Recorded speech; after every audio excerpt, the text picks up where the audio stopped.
آپ نے کہا کہ کسی مذہبی کتاب میں ڈائناسور کا ذکر نہیں ہے. افسوس کہ آج تک کسی میتھمیٹکس کی کتاب میں مجھے ڈائناسور کا ذکر نہیں ملا. تو اس کا مطلب میتھمیٹکس کی کتاب بیکار ہے؟ نہیں, اس کا وہ ٹاپک نہیں ہے. ریویلیشن کا اور مذہبی کتابوں کا ٹاپک یہ نہیں ہے کہ آپ کو آ کے بتائے سائیکل کیسے بناتے ہیں, یا آ کر یہ بتائیں کہ جو ہے ڈائناسور کب تھا. وہ تو مورالیٹی سکھانے آیا ہے, گاڈ کے بارے میں بتانے آیا, نان فزیکل ریالٹی کی حقیقت کو سکھانے کے لیے آیا. ریلیجن سائنس کو روکتا ہے؟ نہیں روکتا. اگر روکتا ہے تو غلط کرتا ہے.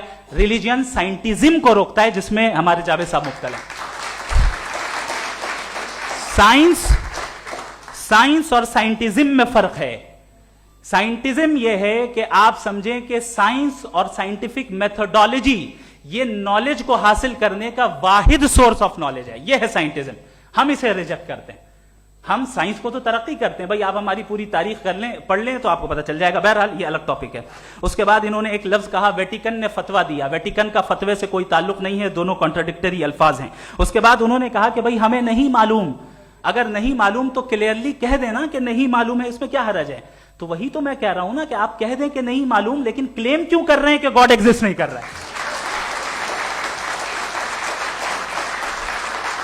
آپ کہہ دیں نہیں معلوم ہے, ہو سکتا ہے ہو سکتا نہ ہو, لیکن آپ کلیم کر رہے ہیں. The moment you say God does not exist, this is a claim, and now the burden of proof is upon you to, جیسے ہمارے اوپر ہے.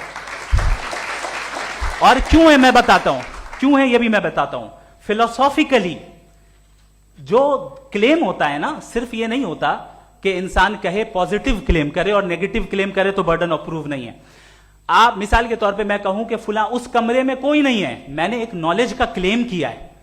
اس کمرے میں کوئی نہیں ہے, میں نے ایک نالج کا کلیم کیا. یا تو میں کہوں مجھے نہیں پتا, ہو بھی سکتا ہے نہیں بھی ہو سکتا ہے, دس از ناٹ اے کلیم. لیکن جب میں کہہ رہا ہوں کہ وہاں کوئی نہیں ہے, یا میں کہہ رہا ہوں وہاں کوئی ہے, دونوں کلیم ہے اور دونوں کے اوپر برڈن آف پروف ہے. ہمارے اوپر بھی برڈن آف پروف ہے. میں نے کنٹینجنسی آرگیومنٹ دیا, اسے توڑ کر دکھائیے. آخری چیز, انہوں نے کہا کہ خدا دنیا بنانے سے پہلے 150 سال پہلے یا کروڑوں سال پہلے کیا کر رہا تھا. ارے حضرت, چلیں بہرحال میں جواب دے دیتا ہوں. آپ ہمارے ریسپیکٹڈ پرسنالٹی ہیں, اگر آپ نہیں ہوتے تو میں ایسے انٹرٹین ہی نہیں کرتا. ٹائم, یہ 100 سال پہلے یا 100 سال بعد, پہلے بعد میں ابھی, یہ وہ الفاظ ہیں جن کا تعلق ٹائم سے ہے. ٹائم شروع ہی ہوا ہے یونیورس کی بگننگ کے بعد, تو اس کے پہلے خدا کیا کر رہا تھا, سوال اللاجیکل ہے. یہ فلسفی ہے. یعنی آپ یہ کہہ رہے ہیں کہ یونیورس کے بننے سے پہلے خدا کیا کر رہا تھا. ٹائم کے بننے سے پہلے کا تعلق ٹائم سے, ٹائم اس وقت تھا ہی نہیں, تو یہ سوال ہی انویلڈ ہے خدا کے تعلق سے. دوسری چیز, آرگیومنٹ آف کنٹینجنسی جو میں نے آپ کے سامنے پیش کی ہے, آپ نے بار بار یہ پروف کیا اور یہ کہہ رہے ہیں کہ گاڈ آف گیپس.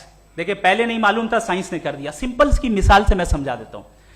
جس گیپس کی آپ بات کر رہے ہیں نا, سائنس ان گیپس کو جن چیز کے ذریعے بھی پروو کرے گا وہ کنٹینجنٹ ہی ہوگا, اب چاہے وہ فورس ہو, میٹر ہو یا انرجی ہو. لہذا سوال ہمارا اس وقت بھی ویلڈ ہوگا جب تک کہ آپ نیسیسری بینگ پہ نہ آ جائیں, اور انفینٹ ریگریس پاسبل نہیں ہے of causes in practical world. تو ظاہر ہے کہیں رکنا پڑے گا, جہاں رکیں گے وہی خدا ہے. دوسری